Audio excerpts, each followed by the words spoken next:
Et salut à tous, c'est Guigui, j'espère que vous allez bien. Aujourd'hui, on va découvrir ensemble ChatGPT et je vais vous montrer comment s'en servir pour avoir un nouvel assistant virtuel.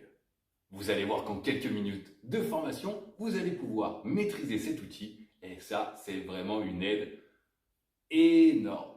Mais déjà, dans un premier temps, qu'est-ce que ça veut dire? Qu'est-ce que c'est ChatGPT? Vous en avez peut-être entendu parler dans les médias, un petit peu partout, sur les réseaux, mais vous ne savez pas exactement ce que c'est.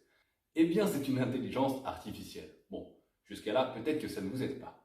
ChatGPT, déjà, ça veut dire Chat, Générative, Pre-trained, Transformer.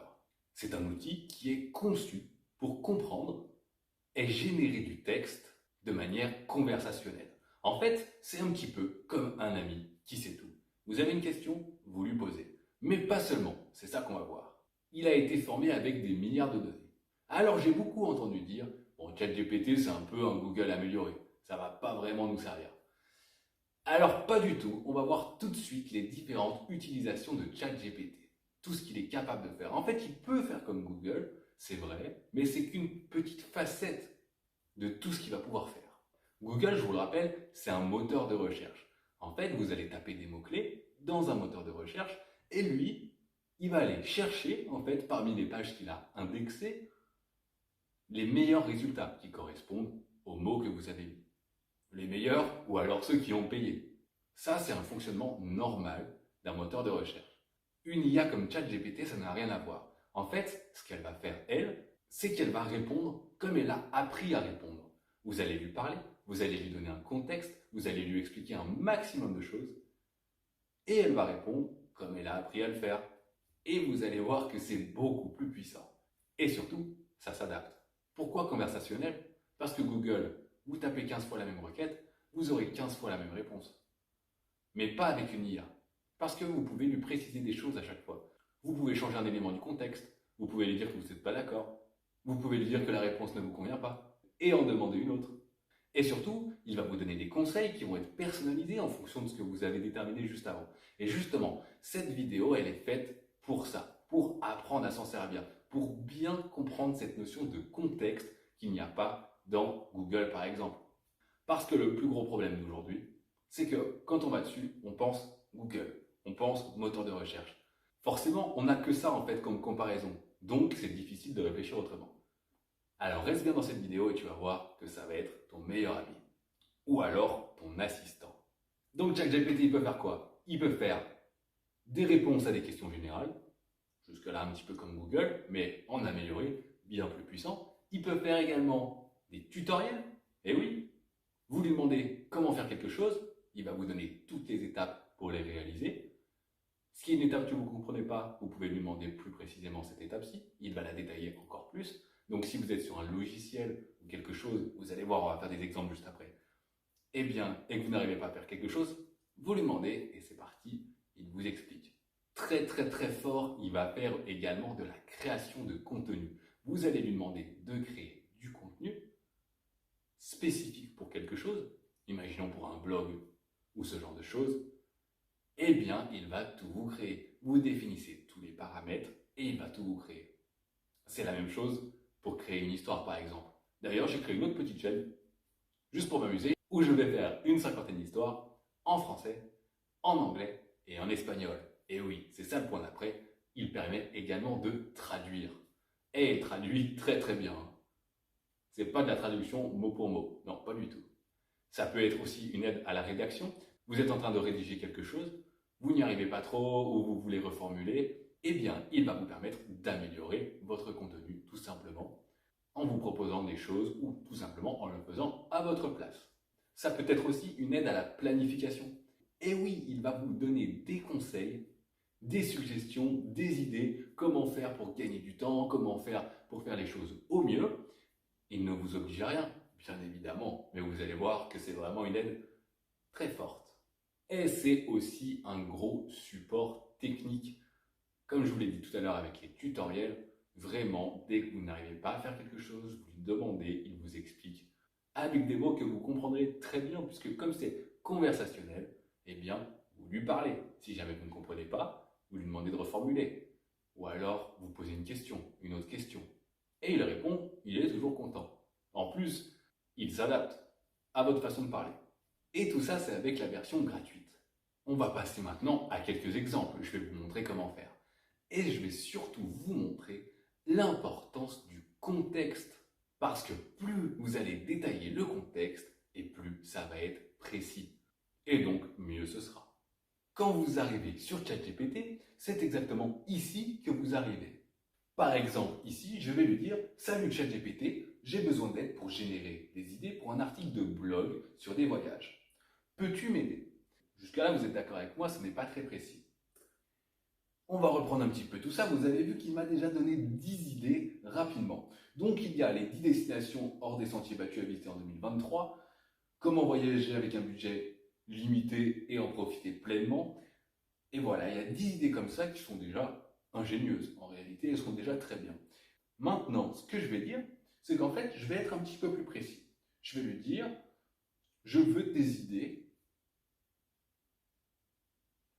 pour des voyages avec quelqu'un qui a un petit budget et que ce soit des voyages écologiques. Alors, regardez bien, il prend en compte l'historique. Donc là, je peux juste lui dire, finalement, j'aimerais des idées pour des voyages à petit budget et écologiques. Ok? On va voir ce qu'il me répond. Bien sûr. Voilà. Et là, il va directement me donner des idées qui sont plus en adéquation avec ce que je veux. Voyager en sac à dos, découvrir le monde à moindre coût, de manière durable, etc. etc. Arrêtons-nous sur le 8 par exemple. Voyager en vélo, une aventure écologique à petit budget. Encourage les lecteurs à opter pour des voyages à vélo. Vous voyez que même il me parle et il m'explique à quoi va servir cet article. C'est assez incroyable. Vous allez voir, ce n'est que le début. En mettant en avant les avantages écologiques et financiers de ce mode de transport, ainsi que les itinéraires cyclables populaires. Ce que je vais faire, c'est que je vais lui dire, peux-tu développer l'idée numéro 8, ok? Elle me plaît bien cette idée numéro 8, du voyage en vélo. Mais je ne vais pas m'arrêter là parce que sinon ce sera un petit peu facile. Je vais dire, peux-tu développer l'idée numéro 8? J'aimerais également faire une introduction vidéo pour cet article de blog. J'aimerais également axer cette partie vélo dans la Haute-Savoie. Peux-tu m'écrire le contenu de cette vidéo? Et on va être un petit peu précis, on va dire qu'on veut qu'elle dure environ 2 minutes. Allez, on va voir ce qu'il me dit. Regardez comme c'est bluffant. Déjà, il me dit l'article de blog, il me fait un petit titre, il me dit quoi mettre à l'intérieur de ma vidéo, images panoramiques et paysages montagneux, les lacs scintillants et des cyclistes enthousiastes. Non, tiens, regardez, je vous montre un petit truc aussi. Ici, il peut s'arrêter en fait de générer la réponse, il suffit de cliquer sur continuer la génération de la réponse. En fait, c'est pour éviter qu'il travaille dans le vide. Et regardez, il me fait tout le script. Le narrateur qui parle, bienvenue dans la magnifique Haute-Savoie, c'est vrai, c'est magnifique. Un paradis pour les amateurs de vélo et les amoureux de la nature. Blablabla, bla bla, préparez-vous à enfourcher votre vélo. Ensuite, il me montre la transition, comment faire. Et regardez la suite, il me sort des cols de Haute-Savoie, les mythiques cols des Alpes, le col de la Colombière, le col des Aravis, le col de la Ramaz. Enfin bref, c'est vraiment bluffant. Il me dit tout comment faire la vidéo. Et si jamais ça ne me plaît pas, je peux lui dire ça ne me plaît pas, je change cette partie-là, il va le faire. On ne va pas le faire ici, mais croyez-moi, ou amusez-vous, vous verrez, vous pouvez le faire. Il m'a tout fait ceci. Vous avez vu, je lui ai donné un maximum de contexte, j'étais vraiment précis. C'est un peu comme un entonnoir. Vous allez partir global et vous allez lui donner de plus en plus de détails. De cette manière-là, vous allez pouvoir vraiment obtenir ce que vous voulez. Regardez un petit peu l'interface. Vous avez vu ici, vous avez juste en fait le texte, mais à gauche, regardez, vous pouvez lancer des chats, ok, des nouveaux chats.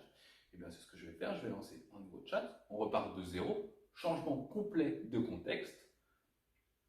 Et là, je vais lui dire, je suis en fait débutant en montage vidéo et j'aimerais en fait déjà un logiciel gratuit que je puisse utiliser. D'accord? Donc je vais lui dire tout ça. Voilà, gratuit et professionnel. Et là, il va me dire, je vous recommande DaVinci Resolve. J'en profite pour vous dire également, ça c'est la version gratuite, donc les données s'arrêtent à 2021. Ok? Parce que je ne paye pas. Si jamais, vous pouvez payer et avoir les données à jour. Voilà, il me propose DaVinci Resolve parce qu'il y a une version gratuite avec plein de choses et tout. Et je vais lui dire, j'ai entendu parler de Filmora Wondershare, ok? Je vais dire, j'ai déjà essayé, ok? mais je n'ai pas aimé l'interface. C'est mon copain, je lui parle. J'ai entendu parler de Filmora Wondershare, qu'en penses-tu? Sans point d'interrogation, parce que voilà, je suis énervé. Et regardez bien, et là il va me dire, Filmora Wondershare est un autre logiciel populaire pour le montage vidéo qui convient particulièrement aux débutants. Donc c'est parfait, en raison de son interface conviviale et intuitive. Okay, très très bien. Donc il offre une gamme d'outils de montage, d'effets spéciaux, etc., etc. Mais par contre, il va me dire, attention, il est important de noter que la version gratuite de Filmora Wondershare a des limitations, notamment des filigranes sur vos vidéos exportées et des fonctionnalités avancées restreintes. Voilà, il me met en garde, il me dit attention, c'est une bonne idée, par contre, il y a ça. Il est toujours en train de communiquer avec moi, il est toujours en train de me dire attention, attention, c'est bien et c'est pas bien. Il ne prend pas parti, il me dit les bonnes choses et les mauvaises choses, ce qui est parfait. Imaginons, je choisis quand même Filmora. Je vais dire, je choisis Filmora.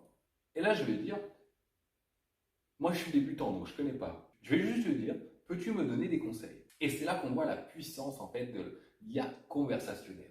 Je ne lui ai pas redéfini le contexte en fait. Je ne lui ai pas dit que je voulais des conseils de débutant, je ne lui ai pas redit tout ça. Et il va quand même me donner 10 conseils pour débuter avec Filmora. Familiarisez-vous avec l'interface, organisez votre projet, utilisez les outils d'édition de base. Voilà, il me donne 10 conseils qui sont en plus pas mal. Il me dit même, n'oubliez pas de pratiquer régulièrement et de regarder des tutoriels en ligne pour approfondir vos connaissances sur les fonctionnalités spécifiques de Filmora. Il me dit même d'aller apprendre en ligne des choses en regardant des vidéos. Incroyable. Donc vous l'avez compris, vous allez devoir parler un maximum avec ChatGPT, lui donner un maximum de contexte. Là, j'ai donné qu'un petit contexte, d'accord? Mais si jamais, j'aurais pu aller très très loin. Si vous avez une situation qui est fixe, vous commencez une conversation en lui expliquant toute votre situation. Plus il va avoir de données, plus il va avoir en fait de matière pour pouvoir lui vous donner une réponse précise. N'oubliez pas, ce n'est pas Google, ça n'a rien à voir avec Google. Je pense que vous avez vu avec cette petite démonstration l'importance en fait de lui dire ce que vous voulez en fait, précisément, comme vous parleriez à un ami. Et à la différence de votre ami, lui, il va être ultra compétent. C'est peut-être le cas de votre ami aussi, mais lui, il sait tout. Évidemment, il peut y avoir des erreurs, il peut se tromper, ça a quand même des limites, c'est une intelligence artificielle, celle-ci est arrêtée à 2021, mais c'est quand même assez bluffant. En conclusion, comment vous pouvez vous servir de ChatGPT? Vous pouvez simplement lui poser des questions de contenu général, surtout, il vous répondra sans souci. Vous pouvez également vous en servir pour des tutoriels, ou alors de la création de contenu, ou de l'aide à la rédaction. Vous pouvez même faire, si vous voulez, des jeux de rôle. Vous allez lui demander de faire quelque chose, de se mettre dans la peau d'un personnage, dans la peau de quelque chose, et vous allez pouvoir faire une histoire comme ceci, mais une histoire où il interagit avec vous. C'est pas juste une histoire qu'il écrit, il est là avec vous, donc vous pouvez jouer avec lui aussi, pourquoi pas. Vous pouvez traduire du texte, vous pouvez planifier, et vous pouvez vous en servir de support technique. Et oui, toutes les questions techniques en informatique, en technologie, c'est là où il est extrêmement performant aussi. Je ne l'ai même pas dit, mais vous pouvez bien sûr faire du code avec, il va pouvoir vous générer du code.